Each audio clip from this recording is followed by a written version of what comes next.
everyone, and thanks for tuning in to the Path 11 podcast. I'm your host, April Hanna, and we are in Austin, Texas. We are really excited to be here this week.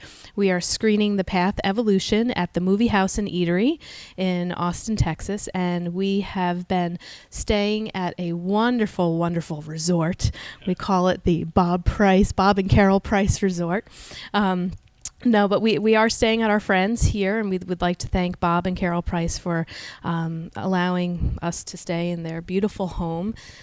We posted a beautiful picture on our Instagram account to show you what our view was this morning, and it's always lovely to be here. We were here a couple of years ago for Beyond the Physical, so we thought it would also be a nice opportunity to explain INACS and our connection with Bob Price and what INACS is, and thank them also for supporting us and bringing us out here to show the film. A lot of the people who are attending the screening tonight are from the INACS meetup group, and Bob is going to talk a little bit more about that. So, and then later on in this interview, I don't know how many of you kind of, travel and you're with friends and family, and then there's a extra person that comes along for dinner who's really interesting and brings about great conversation. But we met a really cool guy named Charles, who we think our audience and our listeners are really going to connect with, because he's a person that has explored many different things in the metaphysical world, from dowsing to remote viewing. He was showing us some things that he did at a training with Paul Smith. So we're going to have a chance to also talk to him a little bit and pick his brain about a couple of things, and we'll introduce him in a little bit. But first, I would like to introduce Bob Price. Well, thanks, April, and thanks to you and Mike for coming down and bringing your film and screening it here with us. I know everyone's real excited to see it. I am the president of INACS. INACS is an acronym for the Institute for Neuroscience and Consciousness Studies. And in brief, we are a 501c3 nonprofit organization that is devoted to scientific research and public education into human consciousness. So we have kind of an interesting story. We've been around in Austin since 1980 is when we incorporated, and it's kind of interesting how we actually got started in Austin.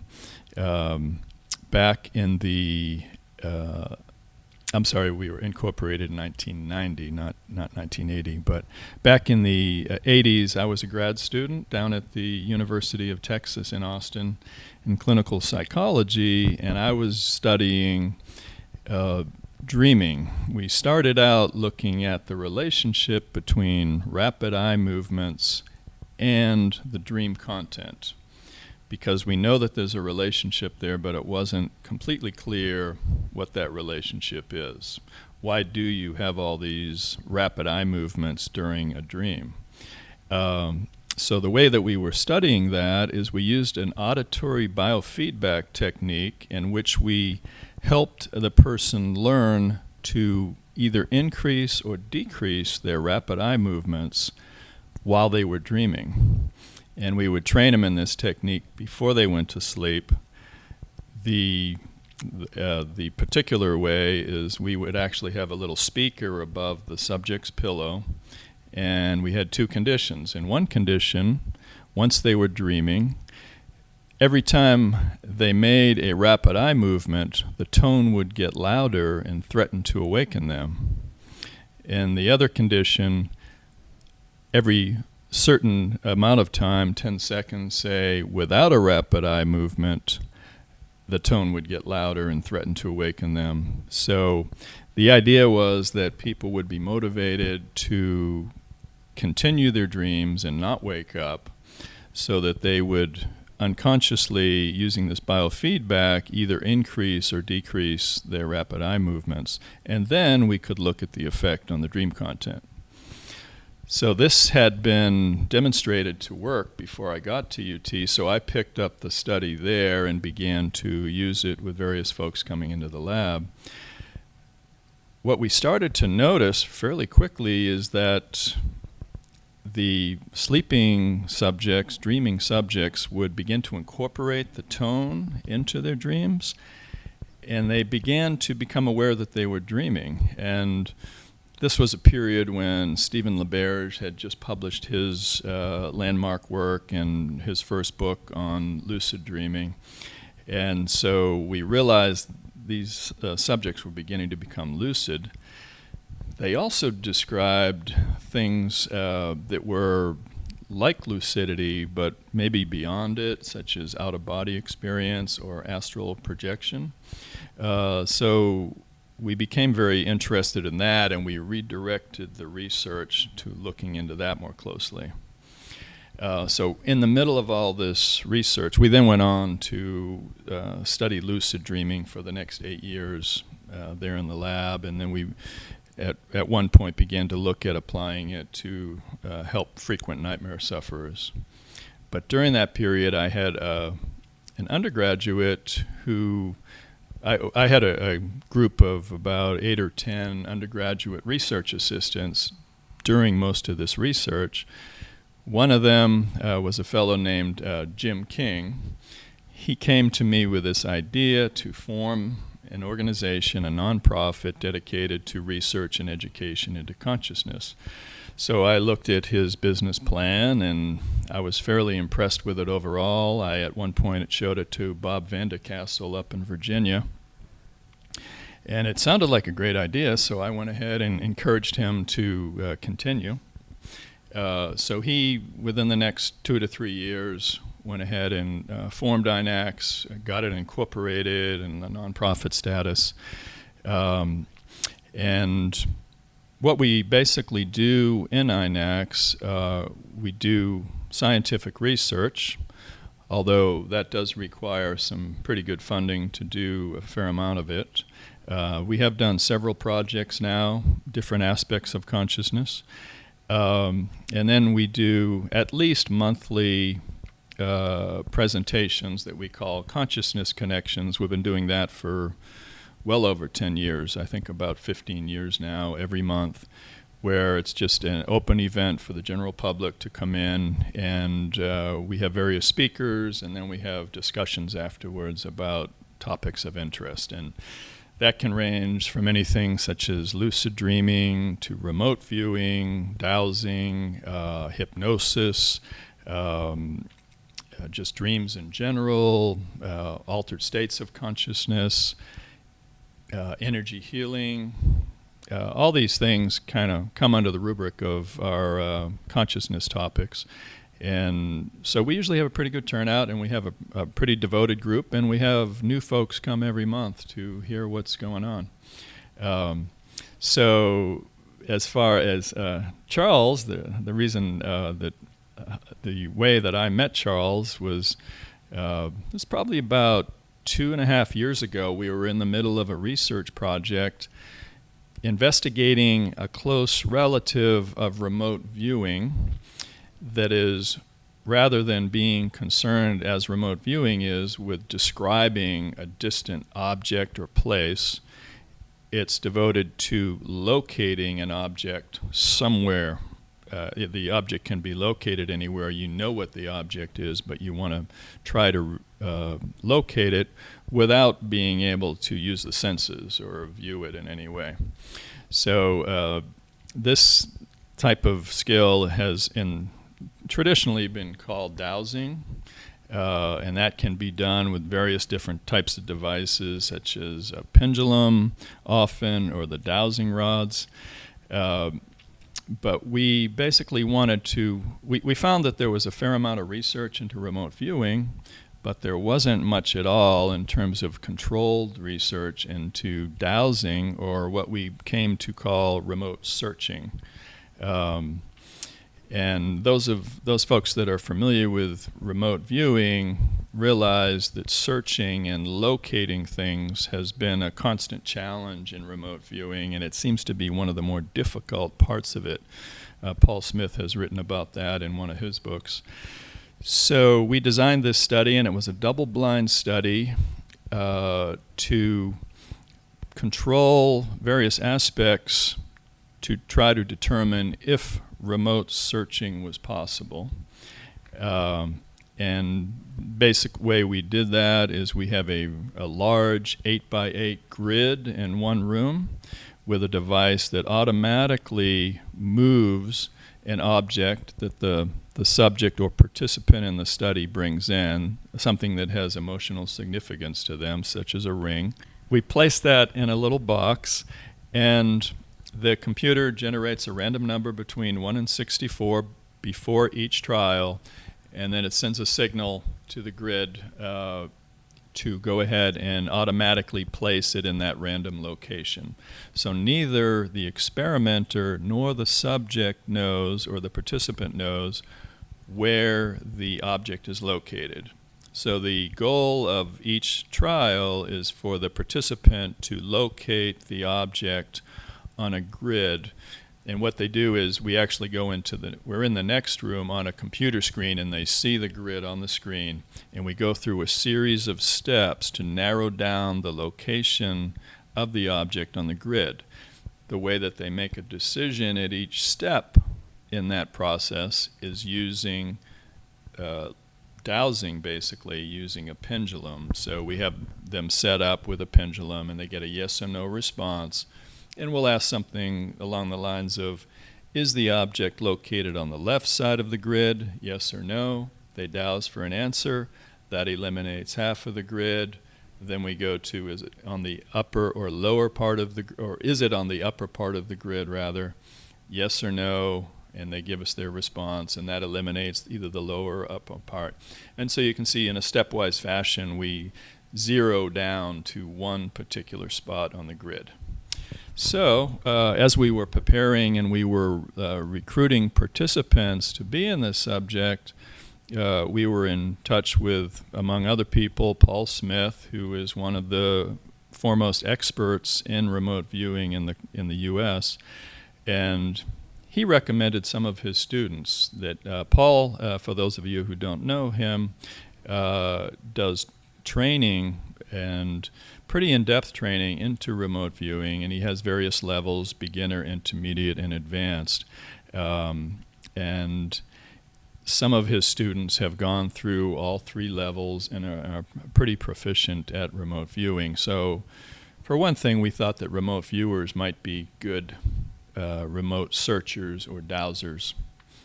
Anyway, among a list of folks, Paul gave us the name of Charles Peltosalo, and so I contacted him.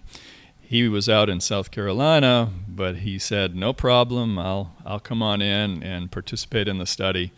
So Charles showed up a week or two later after we got him scheduled and participated in that study. So, we've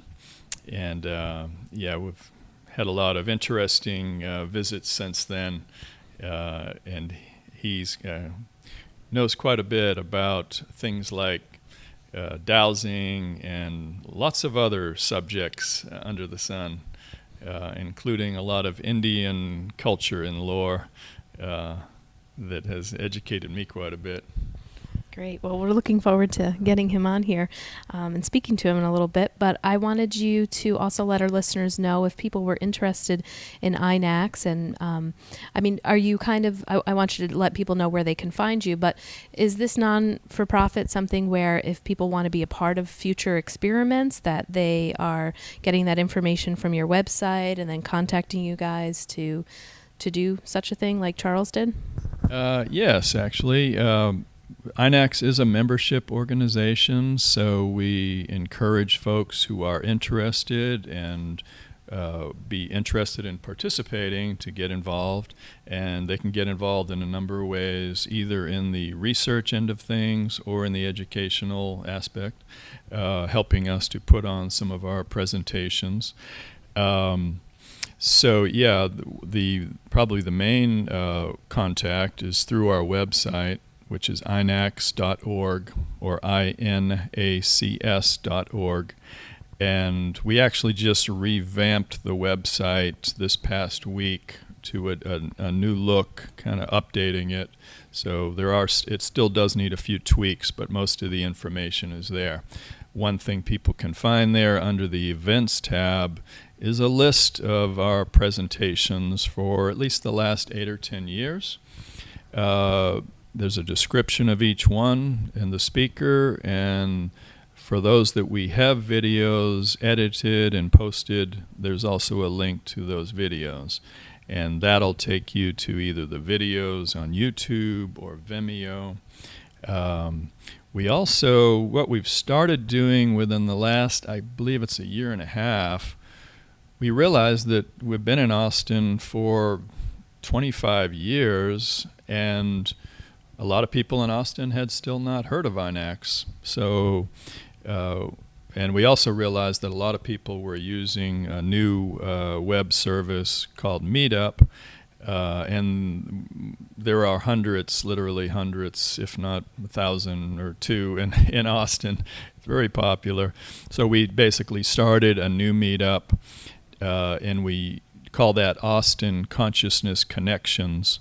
So folks can get on meetup.com and go to Austin Consciousness Connections, and all they have to do is click, join or whatever, and then they just get notices each month of the presentations. So that's a good way to keep apprised of what's going on each month and keep up to date. And then we have a couple of research projects going on, and we usually can use some volunteer help with those. Okay. Great. And one thing that our listeners don't know is that we have some hidden video of you when we came out about, I think it was 3 or 4 years ago. No, was it back in 2008? And we kind of met you through Tom Campbell, and we stayed here that one time, and we have excellent video of you talking about lucid dreaming and some of your experience early on, even with psychology and what you did in the world of work there. And we just never got a chance to actually put it, and never made any of the films because we couldn't quite find a place for it.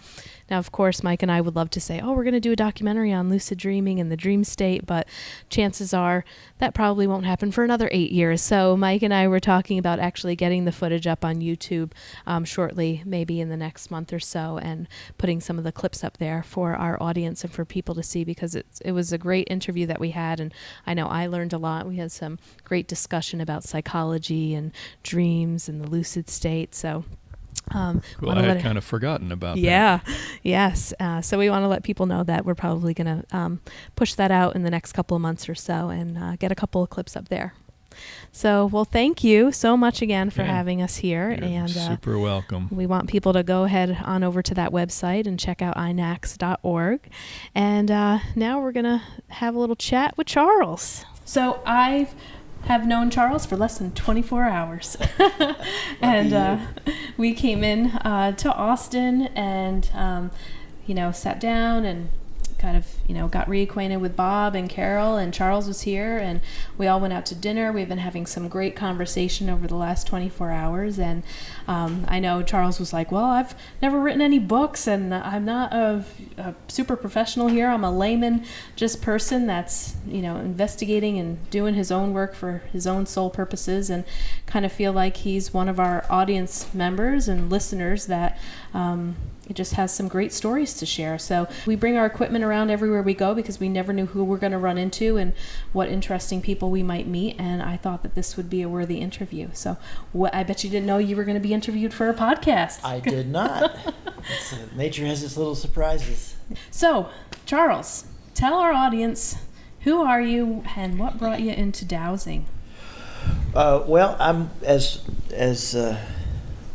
as Bob said earlier, I'm one of Paul Smith's students, and he was making a dowsing video, and he would teach it for free if I'd be a guinea pig along with some of his other students and folks in the community here who were INACS was well represented there. It's just a great organization.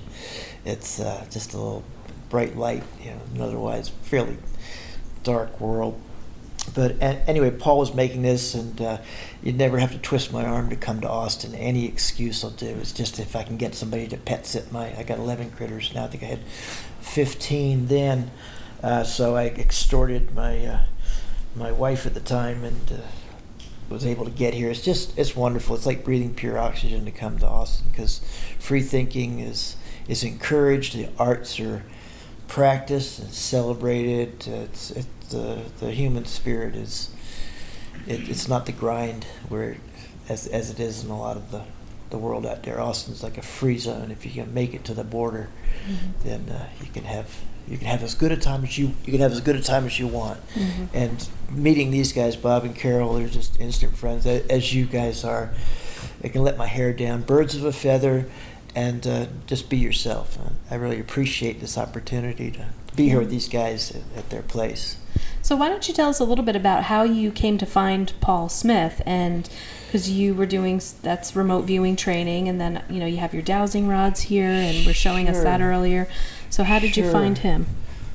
Well, I started doing my homework. I had lived around the Baltimore, Washington area in high school in the early 70s, and I started catching a whiff of it on the wind, and I knew something that was up, and it's just like Fort Meade was 30 miles off in the countryside by then, but I could feel that going on, and you'd hear rumors here and there, and so my radar was up and my antenna was up about that. And then when it rolled around that it got a lot of publicity due to being declassified, and that these folks were out there teaching what they had learned, I decided to go to the primary source, who I thought was the most comprehensive instructor of the unorthodox system as taught by Ingo Swann to that cadre of viewers, repeatable methodology. And Paul Smith just, in my mind, was he beats the heck out of you, and it works you from dawn till dusk, but you get exposed to enough so you can start to get a feel for it. And so I've never regretted that. Just a wonderful, wonderful teacher. So if I couldn't track down Ingo Swann to learn. And then I lived in Mexico for a couple of years. I was fortunate enough. I'm 62 now. I transferred from the University of the Americas in Cholula, Mexico, in the shadow of the world's largest pyramid, to the University of Montana. I'm just really lucky that I went there, because I had my workmates and my friends and my neighbors and dance partners were Blackfeet people and Crow people and Sioux people and Flatheads, and all these different nations. And after a while, they would tell me things and show me things, because they felt sorry for me, because I was just another clueless white guy. So I'm just a little less clueless in that, and I've been able to these have become lifelong friendships, and we go fast every year out in the Black Hills, and that's made a big difference for me. It's ruined me for walk around white society, but I think I was way past the midpoint any time. Once you start heading down that road, there really is no turning back. So what kind of brought you into remote viewing, just like in regards to either your childhood? Did you have any experiences that were pretty significant that led you into more of this work and this study? Not really, but we were pretty lit up in high school. We got pretty electric, running around on golf courses with railroad flares in the middle of the night, all charged up on stuff.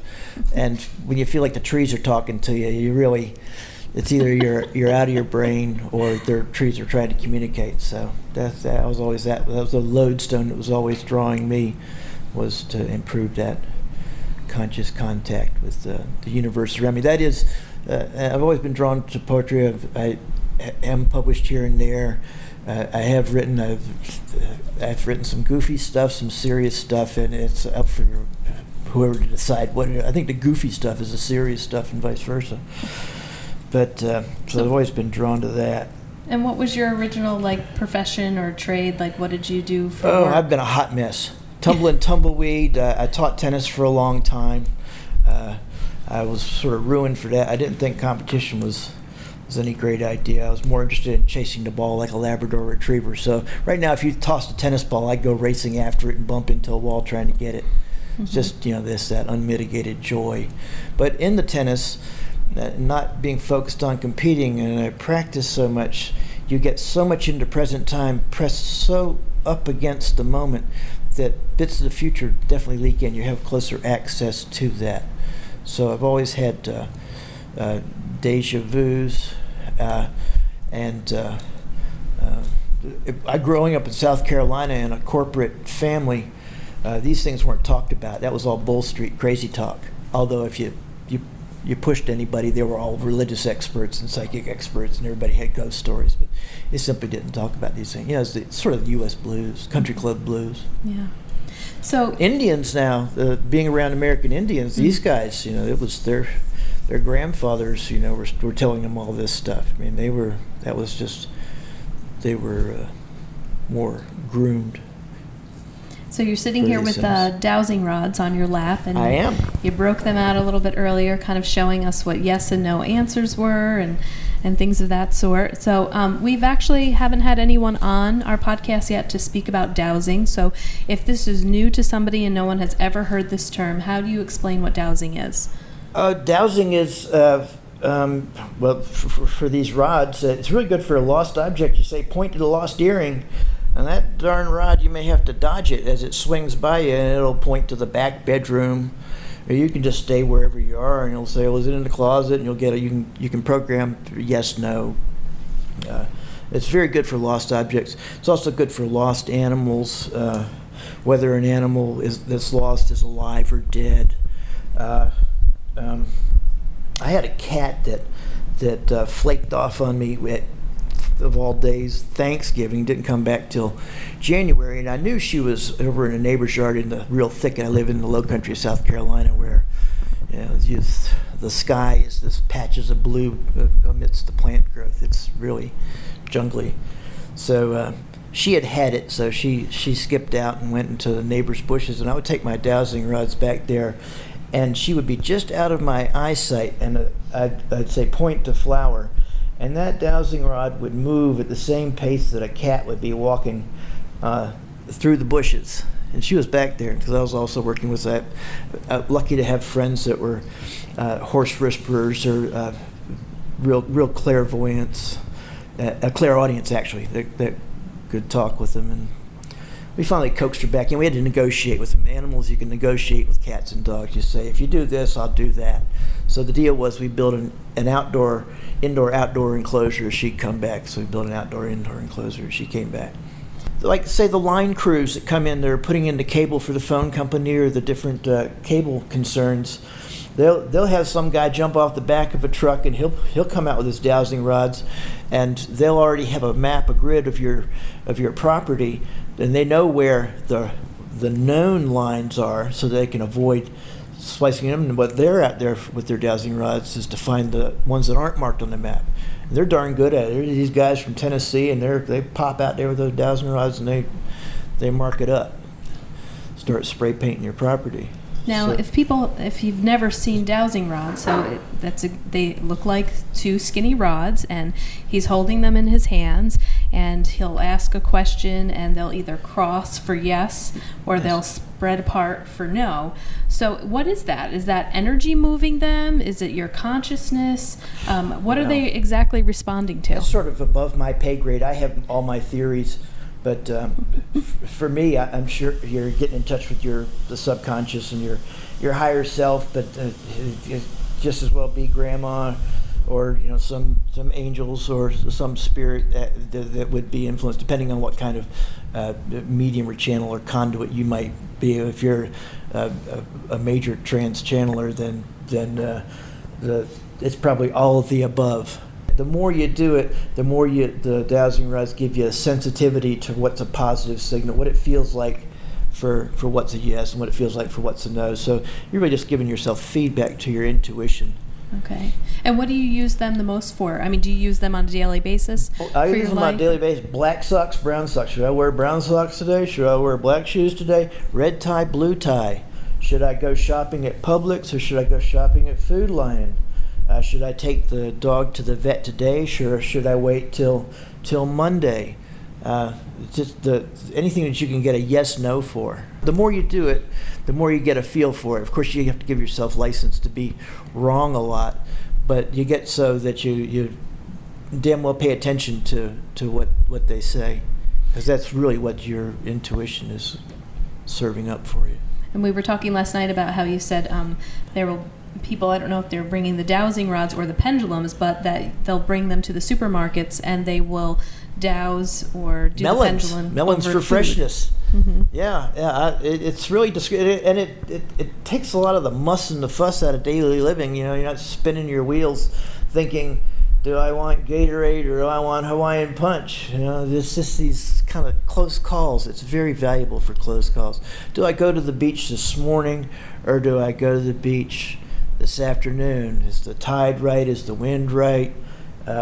When's the storm going to come? How close is the storm going to come? So it's good for near future events, 12 hours out into it.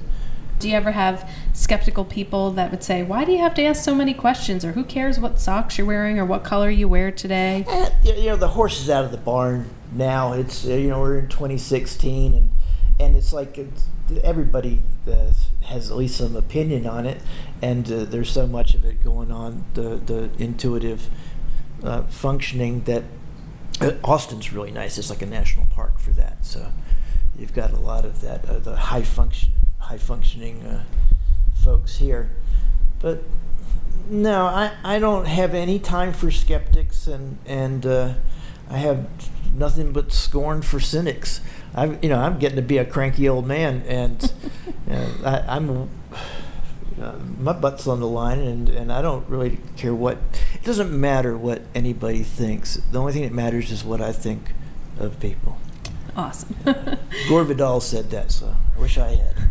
Now, I know you are an animal lover, so I don't even know where we can even begin to also talk about that. But, the one example that you gave with your one cat and the dowsing rods, do you have any other stories with the dowsing or fun stories that people might like to hear? One came to me while I was sitting over here while you were talking to Bob.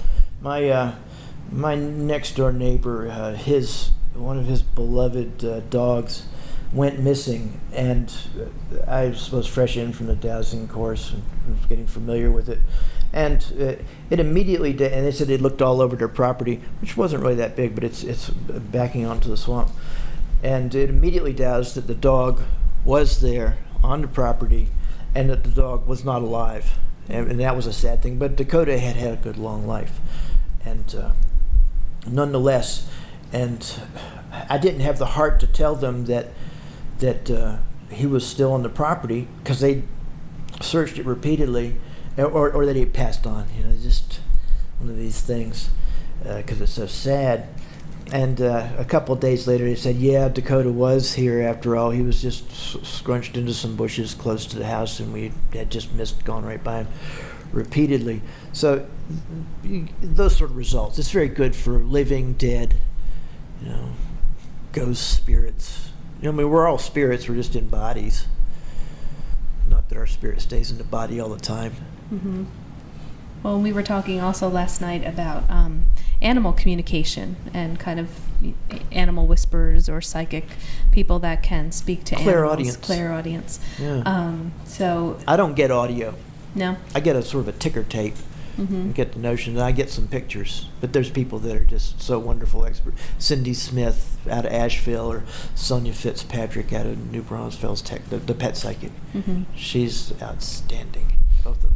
So I know you're really close with animals and that they have a special place in your heart. What are some of your thoughts just about animals and consciousness and humans and things of that sort? Well, I'll steal something that I heard Russell Means say. He addressed our environmental studies class at the University of Montana one time, and he was just repeating a Sioux teaching that every single living being follows the original instructions given to it at the beginning all throughout their lives, except for one, and that's a human being. And that's why we look to the animals, because they know how to live. They do have free will. They just choose the right thing all the time. They're listening.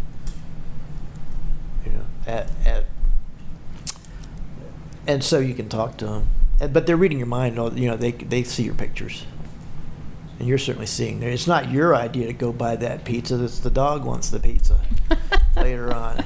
They're like Kreskin. They put it in your head. they play with you, they toy with you. But it's unconditional love, and they're just exquisite movers. Mm-hmm. The dog will really teach you how to move, especially if you're in the hills. The humans, once again, we're the dumbest things. We just make mistakes all day. That's why we have to pray and do all this self-help and seek knowledge. That's why INACS is the sort of thing that's heading in the right direction. Try to get some light. Yeah. Well, we're so glad to have met you and to, just bring some of your stories onto our podcast. And we hope you enjoy the film tonight. I know you're going to be I look watching forward to it. So, yeah. So thank you very much. Nice making your acquaintance. So. It's lovely meeting you. Thank you. Same here.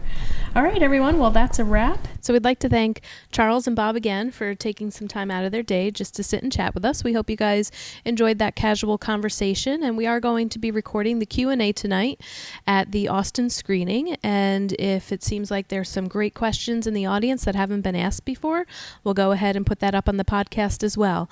And also wanted to remind everyone that if you wanted to come out to a screening, that our next screening is October 28th in Redondo Beach in California, and it's at the Hilton Garden Inn, and we're going to have a great Q&A there. We have Tom Campbell, Marla Freese, we have Dagda from the Lovett Center that's also going to be on the Q&A panel.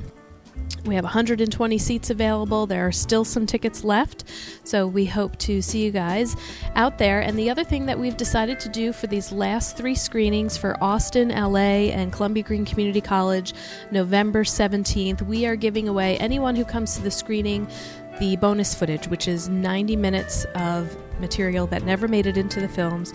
And if you come to the screening, provide us your email address. We will go ahead and get that out to you for free as a way to say thank you for coming out to our screenings. Take care, everyone.